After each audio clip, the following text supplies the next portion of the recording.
Cuarto y último bloque de la noche de hoy, en que vamos a seguir hablando de psicología. Terminamos en el tercer bloque hablando de psicología animal y ahora volvemos a los humanos. Ya les anunciábamos hace 15 días que íbamos a hablar, en este caso, del control de los esfínteres por parte de los niños. Para ello, como siempre, tenemos con nosotros a Juan del Amor Moya, que entonces estará instruyéndonos acerca de este problema que muchos niños padecen y que entonces los papás y las mamás esperamos estén muy atentos para escuchar todo lo que Juan en la noche de hoy nos esté enseñando. Ante todo, buenas noches. Hola, buenas noches. Y entonces comencemos explicándole a la audiencia, ya que hablamos de control de esfínteres, ¿qué son los esfínteres? Sí, yo, si te parece, Milton, hoy me gustaría empezar al revés y te explico por qué. Y digo al revés porque me gustaría ya desde el principio hablar de la guía de uso que Salud Mental Infantojuvenil tiene editada. Y lo digo por lo siguiente, verás como ellos mismos en la guía, estos tres psiquiatras, hablan, dice, la enuresis es uno de los motivos más frecuentes de atención en nuestras consultas. Alrededor del 26% de niños presentan enuresis nocturna. Entonces es un tema que lo tratan bastante, muchísimo, en salud mental. Y es una guía que yo creo que es de las más bonitas y de las más sencillas a la hora de poderla utilizar, de poderle sacar partido.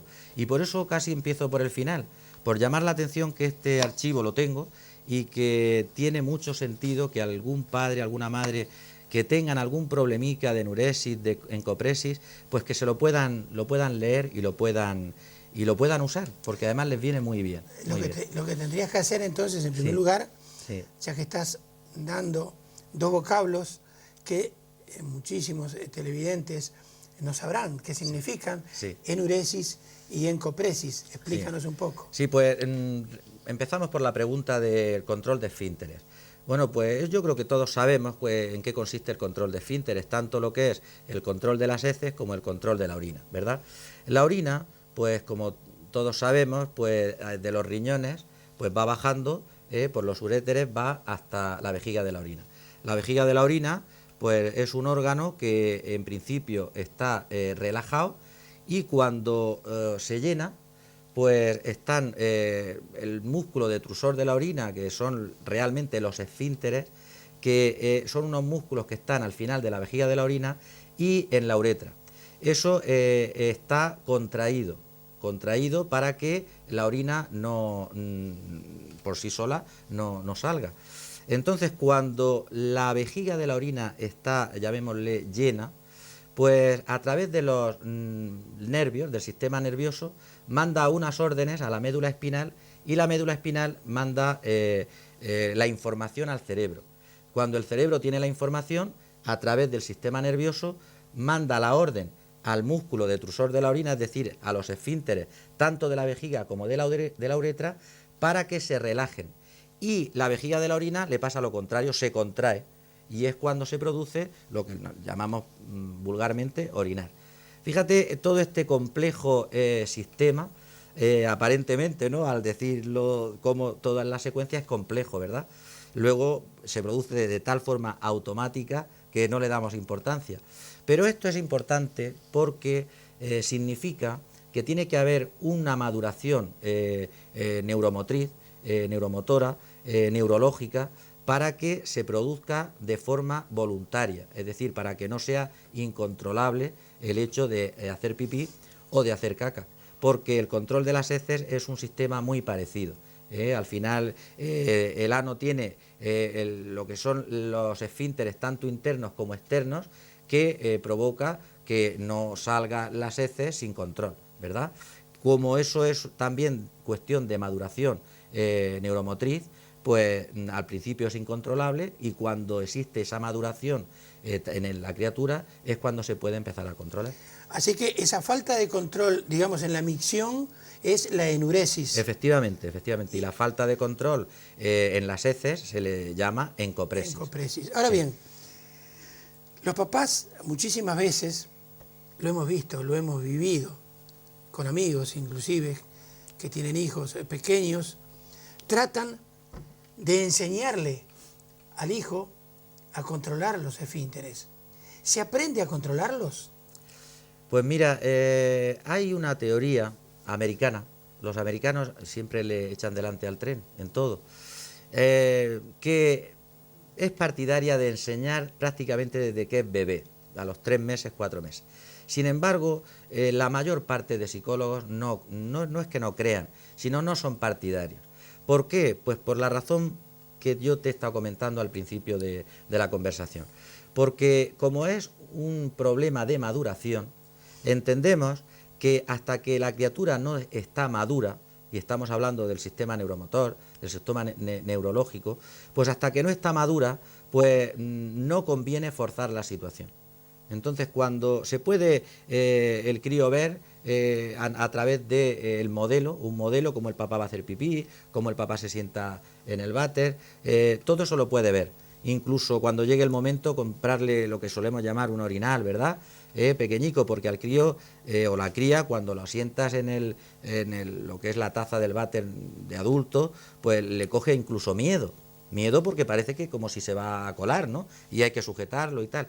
Entonces, por eso se les compra un orinal en donde se siente seguro, en donde él, vamos, no tiene ese miedo, no lo adquiere, y entonces que lo va adquiriendo normalmente según su desarrollo. Entonces, ¿cuál sería la secuencia que entonces deben seguir los papás o que se sigue en el control de esos esfínteres? Pues mira, es una secuencia que simplemente con observación nos damos cuenta. A veces los padres que tenemos hijos mayores se nos olvidan las cosas, ¿no? Normalmente se hacen pipí y caca y no se enteran y te avisan cuando ya se han hecho. Fíjate, eso es un síntoma importante, que te avisen. Es un síntoma importante porque si nos damos cuenta, cuando son pequeños no te avisan. Bueno, pues ya te están avisando, se han hecho pipí y caca, ese es el primer síntoma. Después, igual los ves. Y si nos acordamos cuando nuestros hijos eran pequeñicos, cómo les cambia, se están haciendo caca, por ejemplo, y les ves que les cambia el rictus de la cara, se ponen tensionados, incluso al contrario cuando se hacen pipí, que se quedan tan agusticos, ¿no? Pero se paran y se quedan tan agusticos. Bueno, ese es otro síntoma que tú observas. Después te llaman y llegas tarde. Se suele llegar tarde. Bueno, pero ya te han llamado. Ya te han dicho que pipí, caca, bueno, vas, pero has llegado tarde. Ya ese es el último síntoma, y es decir, ya predictor de que empieza a tener cierta madurez para controlar esfínteres. Y después hay una cosa relacionada con la secuencia de control. Mira, primero se controla las heces de noche. Después se empieza a controlar de día. Lo que es la orina es al revés.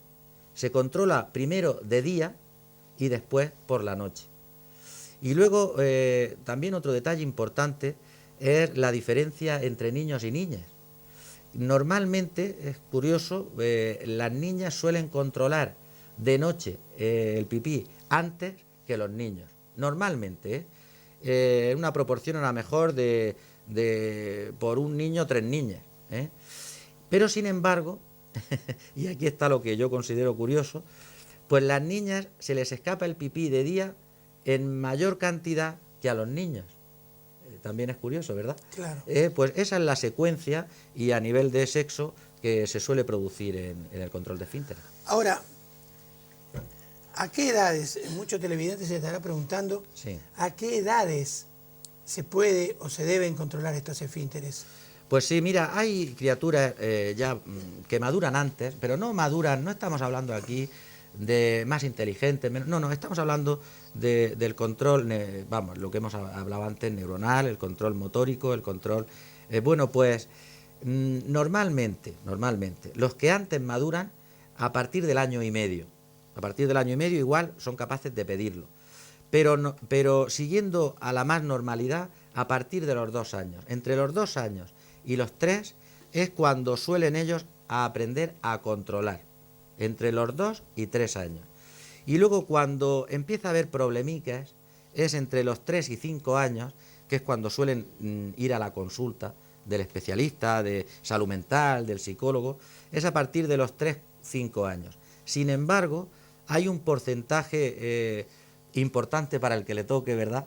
Para el que no le toque no es importante, pero porque es un 3%, un 4%, que se suele alargar incluso hasta los 14 años. Entonces, si hay alguna familia que nos escucha, que nos ve, porque además suele ser un tema, Milton, que no se le da mucha publicidad. Se sufre en silencio, ¿no? Como claro. Se dice en la tele de algunas circunstancias. Se sufre en silencio porque no sé por qué, socialmente igual no está bien visto. Vergüenza injustificada. Sí, injustificada porque es una situación normal, claro. Normal en este porcentaje de criaturas que les pasa. Entonces, es bueno saberlo, ¿no? Que hay un 3, incluso hasta un 4, no llega al 4%, de que hasta los 14 años pues se suelen tener incontinencia de noche. Habría que buscar la causa, lógicamente. Ahora, hay algo que para mí siempre fue curioso, sí. Y aprovecho entonces la entrevista para preguntártelo. Muchísimos papás y mamás aprovechan el verano para quitarle los pañales a los hijos. ¿Es bueno esto? ¿Es lógico esto? Sí. Bueno, yo ahí veo varias circunstancias. Realmente a quien le interesa es al papá o a la mamá. El verano. Al crío, si el crío no está maduro, pues la verdad da igual, no tiene importancia. Sin embargo, pasa una cosa, que a veces también el sistema social en el que nos movemos, pues se ven forzados a usar ese verano. ¿Por qué? Por dos razones, entiendo yo. Una, porque igual es cuando más tiempo tiene la mamá para dedicarle al crío. Y otra, Milton, pues si va a entrar a la escuela. Entonces, claro, si va a entrar a la escuela, pues que entre un crío todavía haciéndose pipí a la escuela, pues es aparatoso. Porque, bueno, la maestra te llamará por teléfono, no sé, cada escuela tiene su sistema, ¿verdad? Digo su sistema, pues que ellos han acordado, unos llevan una muda, otros llaman por teléfono, otros la maestra pues es capaz de cambiarlo, en fin, depende, ¿no? Legalmente ninguna maestra está, como si dijéramos, obligada a cambiar a una criatura, pero luego está lo humano, lo humanamente y desde luego yo conozco a muchísimas y a muchos maestros de infantil y son una delicia porque tratan a los críos extraordinarios.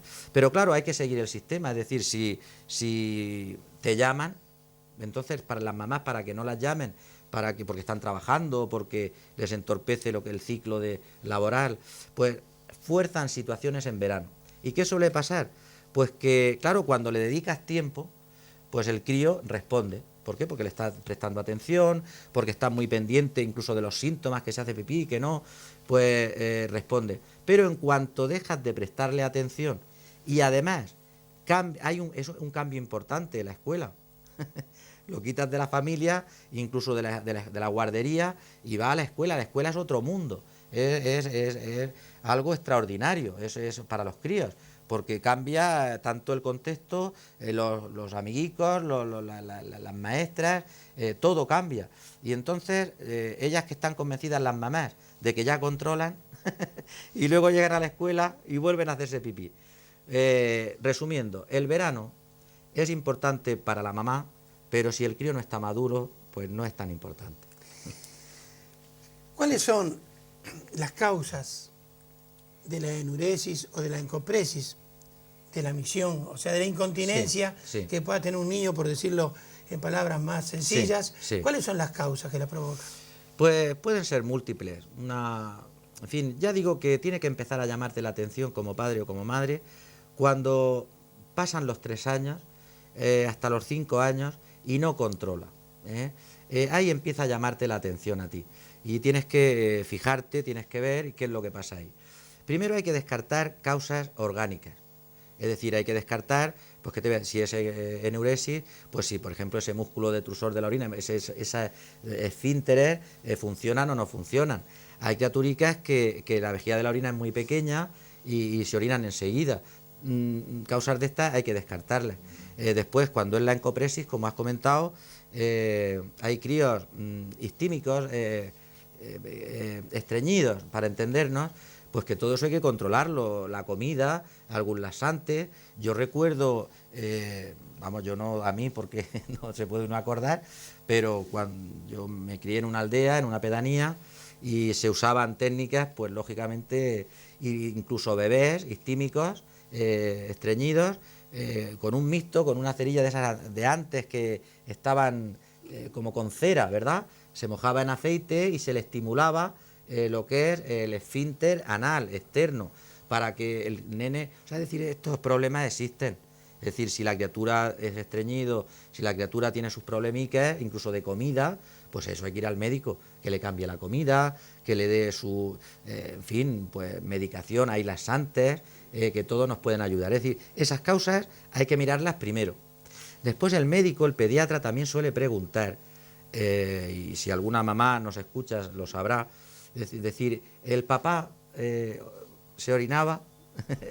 ¿Por qué? Pues porque tiene que haber también en algunos porcentajes alguna causa genética. Es decir, cuando...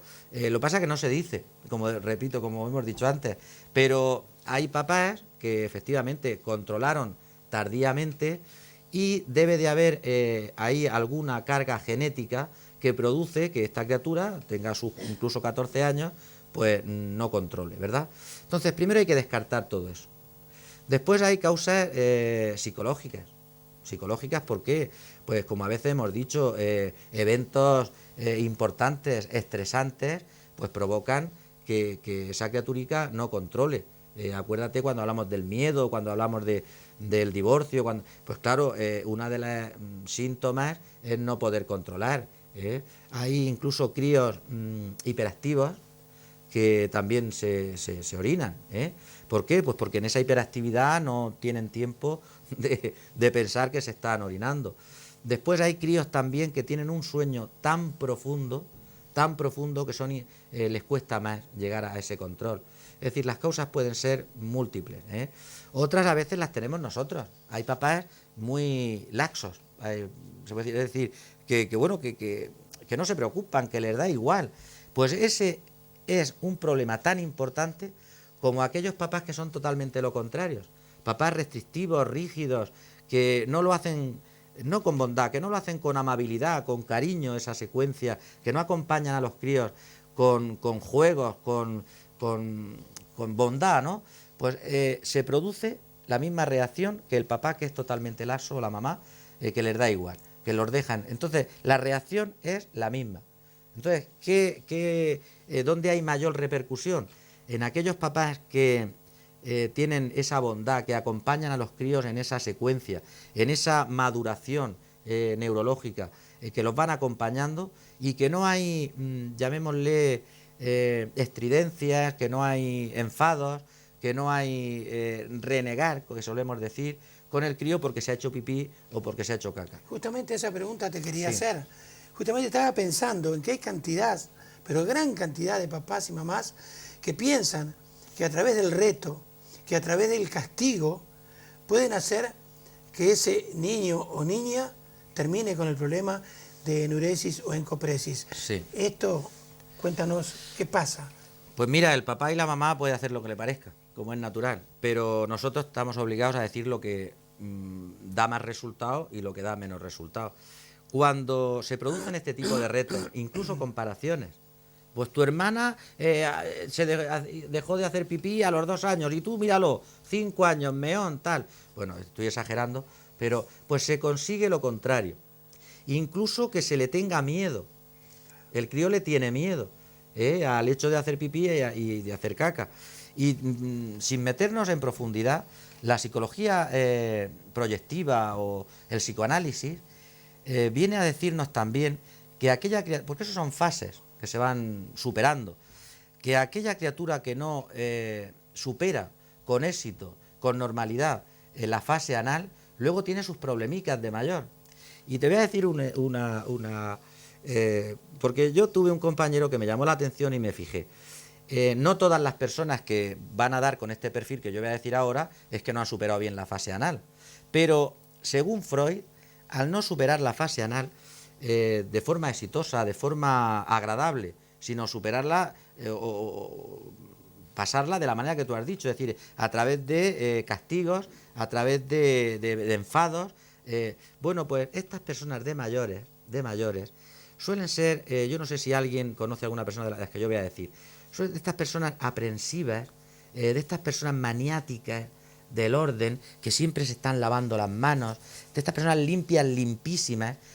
Yo conocí una que yo no sé cómo no se hacía sangre en las manos, y parece que estoy exagerando, y era verdad, porque era una persona maniática, siempre de lavarse, de los virus, de la higiene, de no tocar, era del orden, no le podía mover nada de la habitación. Bueno, pues... ¿Que es una recidiva infantil de lo que le pasó en esas edades? Pues según Freud, sí. Según Freud, según el psicoanálisis, de ahí le viene esa, vamos a llamarle rigidez de la limpieza, del orden y de la higiene, ¿eh? Hasta el punto, a veces, hasta exagerado, ¿eh? Hasta exagerado. ¿Y qué pasa, Juan, si miro durante una semana, un mes, que mi hijo, mi hija, mi niño, mi niña, ya no se hace pipí, no se hace caca, le saco los pañales, Sí. pero pasa un tiempo y resulta que empieza otra vez el problema? ¿Le vuelvo a poner los pañales? Pues aquí hay quien dice que sí, quien dice que no. Realmente yo creo que con la observación se sabe. Hay a veces que nuestra, vamos a llamarle ansiedad materna o paterna, nos hace creer que realmente ha dejado de hacerse pipí. Y entonces le retiramos el pañal. Aún así, si es que eso pasa, lo bueno es verbalizarlo todo con los críos, porque ellos entienden. Hay que tener en cuenta que, mira, esta es la edad que estamos hablando ahora, de los 3 a los 5 años, que se adquiere incluso cierto grado de personalidad y de carácter, se aprenden incluso reglas sociales. El hecho de ir a hacer pipí solamente no, porque ve que haces pipí, que te lavas las manos luego, la ducha, el vestirse, en fin, todo eso es importante, todo va junto. Si el nene, la nena ha dejado de hacerse pipí, o te parece, pues se verbaliza con él, mira, pues, ¿te parece bien que por la noche, ya que no te vas a poner pañal, ponga una sabanica que las venden de plástico y tal, que lo vea, que eso es normal? Vamos a pensar que luego, como tú has dicho, la semana, a los 15 días, se vuelve a hacer pipí. Pues tenemos que tener unas cuestiones claras. Primero, que el desarrollo de la persona, y al nivel que estamos hablando, neurológico, no es lineal. No. Damos, para entendernos de forma gráfica, podemos dar 5 pasos hacia adelante y dar 3 para atrás. Eso suele pasar. Es decir, ¿cómo es posible si mi hijo ya había controlado y que ahora no controle? Sobre todo el enfado y la queja no se puede, porque vuelves otra vez a llamar la atención sobre ese problema. ¿Pongo el pañal o no lo pongo? Pues si soy capaz de darme cuenta que es una cuestión circunstancial, es decir, que se ha vuelto a hacer pipí pues por algún acontecimiento que ha pasado, porque ha nacido un hermanico, pues porque se han cambiado de domicilio, porque han tenido algún problema y lo ha vivenciado el crío, pues hay que entender que es una cuestión circunstancial. Yo no le pondría el pañal. Pero si es que me he equivocado y realmente no estaba preparado, no estaba maduro, no pasa nada. Se vuelve a poner el pañal. Porque mira, es más importante la relajación familiar, de sentirnos bien y ponerle el pañal, que no ponérselo, que nos cree enfado, que nos cree incluso ciertas tensiones, porque lógicamente en la cama la ensucia, hay que lavar las sábanas, tienes que lavar al crío, la ropa exactamente igual, luego vienen las prisas, pues es preferible evitar ese enfado, evitar esa, llamémosle, conflictividad, y le vuelves a poner el pañal y no pasa absolutamente nada. De hecho, en los tratamientos, no sé si... Justamente te iba a preguntar qué tipo de tratamientos, si hay tratamientos médicos, si hay tratamientos psicológicos. Yo conocí inclusive tratamientos por intermedio de alarmas, de descargas eléctricas, sí, inclusive que se han dejado prácticamente en desuso. ¿Cuáles son los tratamientos para terminar con el tema? Pues sí, mira, con respecto a lo que estaba yo comentando, en estos casos en que llega a producir sufrimiento, es decir, llega a producir conflicto, que no se lleva con normalidad, pues hay tratamientos médicos. ¿eh? El médico es el que te lo tiene que hacer, pues hay tratamientos de medicina, pues por ejemplo la hormona esta antidiurética, pues que piense que la puede mandar y te la mande, ¿no? Algún incluso antidepresivo que puede mandar. Bueno, si lo manda, ¿por qué? Pues porque eso va a evitar que haya problemas. Pero por lo que me has comentado, hay otros tratamientos psicológicos, psicológicos hay que tienen resultados más a largo plazo y repito, en salud mental, como no nos oyen y no se van a enfadar porque yo lo diga, aquí en Caravaca hay un equipo en salud mental de psicólogos bueno, muy bueno. Yo he tenido relación con ellos cuando trabajaba en el equipo de orientación educativa y psicopedagógica, nos coordinábamos y digo buenos porque cualquier madre que venía con un problema de estos, este equipo lo solucionaba. ¿Qué técnicas suelen usar a nivel psicológico? Pues suelen usar principalmente dentro de la modificación de conducta una técnica que se llama economía de fiches. Eso hay que explicarlo no en la tele, hay que explicárselo a la mamá, hay que explicárselo a quien lo vaya a llevar y suele dar resultado, porque las técnicas de economía de fichas suele dar resultado, siempre y cuando descartemos cualquier tema médico. Incluso, otra cosa, cuando la criatura tiene una discapacidad psíquica importante, pues hay que entender que es fruto de esta incapacidad la que le hace madurar más tarde y ese control. Yo recuerdo una anécdota, yo trabajé en parálisis cerebral en el Hospital de los Pinos, en Cartagena, y los críos controlaban esfínteres con una edad muy avanzada. Y recuerdo una vez que controló y pidió, y nos metimos en el servicio, las cuidadoras, los maestros, todos aplaudiendo. Es decir, siempre el refuerzo positivo de que lo había pedido. Bueno, pues estos son tratamientos psicológicos. Repito, la técnica es de economía de fichas dentro de la modificación de conducta. Después hay una técnica que no se usa. No hay psicólogo que la recomiende, que, bueno, hay que decirlo que en otros tiempos se ha usado. Pues ponen una sabanica conectada a unos electrodos y cuando, por la electrolisis, ¿no? Lo entendemos. Cuando el nene se hace pipí, la nena, pues claro, la humedad le produce una descarga eléctrica. Y claro, la descarga eléctrica, que estamos pensando que es una descarga de un voltaje bajísimo, le hace despertarse. Esto es un tratamiento que hoy día no se hace, pero se ha hecho. Pero uno parecido, que también da resultado, que eso tendrían que ponerse también en contacto tanto con los médicos o con un psicólogo, es muy parecido porque cuando se hace pipí en el contacto con la orina, pues suena una campanilla, se le despierta o al niño o a la mamá.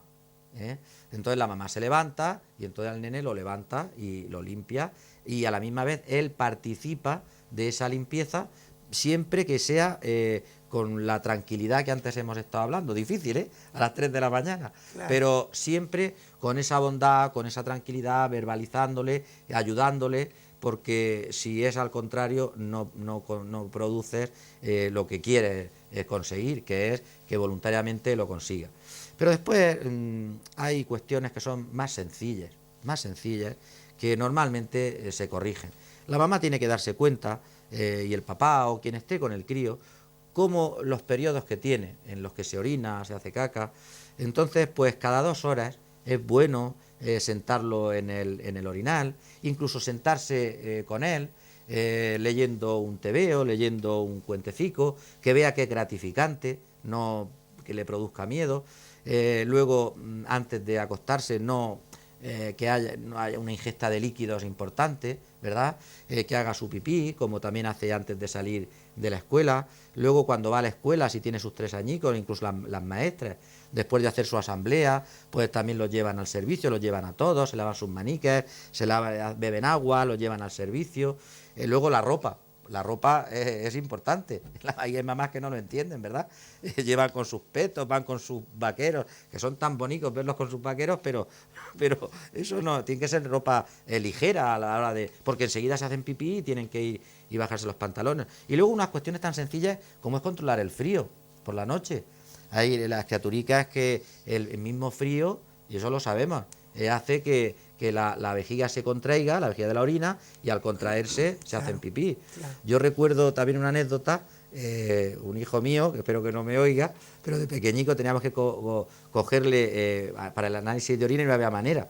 Y entonces lo sentamos desnudico en la encimera, que es de granito, de mármol. Claro, con el frío hizo pipí. Bueno, pues el frío también es detallicos que a veces no caemos, pero es importante porque les produce que se hagan pipí sin darse cuenta. Muy bien. Para terminar, Sí. el televidente querrá saber, para informarse acerca de estos trastornos de la eliminación por parte de nuestros hijos, si también tienes una guía de uso Sí. que tú podrías enviarles Sí. para que ellos consultaran. Pues sí, como te he dicho al principio, esta guía, de todas las que te estoy diciendo, y se lo digo también a quien nos escuche y quien le interese, es la más completa. Y yo creo que se han volcado más en hacerla porque, como dice la misma guía al principio, es el número mayor de consultas que tienen con respecto al control de esfínteres. Y esta guía, pues sí, la tengo en archivo informático. Cualquiera que le interese, que quiera, me lo dice por email a Juan del Amor, todo junto, minúscula, @hotmail.com, me la pide y yo le mando el archivo. Pero después repito también que tengan en cuenta si alguna mamá, papá, pues tiene cierta angustia, cierto agobio, que tiene ya los 5 añicos, los 6 y que no controla, pues que acuda a Salud Mental de Caravaca, porque hay unos profesionales muy buenos. Hay unos psicólogos y unas psicólogas, no digo sus nombres porque, bueno, primero que se van a enfadar porque si va alguien, que no, cuando vayan que no digan que lo ha dicho Juan del Amor, que vayan porque lo necesiten, pero doy yo la cara por ellos porque he trabajado con ellos y sé que hay un porcentaje, si no del 100%, el 100%, repito, que lo consiguen, ¿eh? Consiguen ayudar a controlar esfínteres, siempre y cuando no sea un problema médico que tenga que derivarse a un especialista en medicina, claro. Muy bien, te agradecemos una vez más Sí. tu presencia en nuestra casa. Te invitamos para dentro de 2 semanas volver a estar con nosotros. Hablaremos acerca de la televisión, ¿eh? Para muchos un flagelo de la edad moderna. En fin, Juan nos ilustrará acerca de este tema que también desde ya les adelanto va a ser muy pero muy interesante, la televisión. Nada más entonces por nuestro programa de hoy. Lo cerramos como siempre cuando está Juan del Amor con nosotros con broche de oro, y como les decimos siempre, si este programa les agradó, dentro de 7 días y 7 noches nos reencontramos aquí, Dios mediante, en esta misma casa. Hasta entonces.